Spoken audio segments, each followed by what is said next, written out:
Hey guys, welcome back to my channel. Today I'm going to show you how you can add noise to your images instantly in Canva.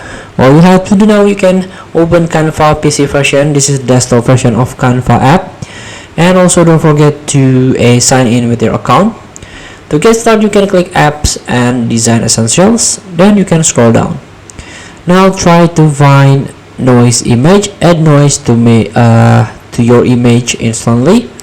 Upload your photo or choose an image from this design, then apply a film grain noise filter to achieve a retro chic look in second.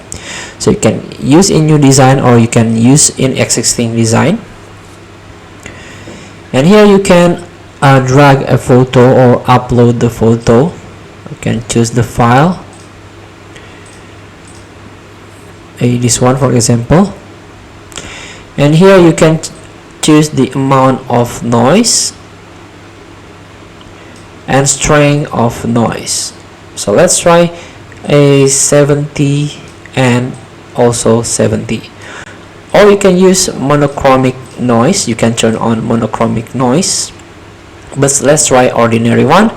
If you're done, you can add to design. So this is the result of the 70 amount of noise and strength of noise. 70 strength of noise. Feel free to try. Thank you for watching. Don't forget to comment, like, and subscribe, and also click the X button below. See you in the next video.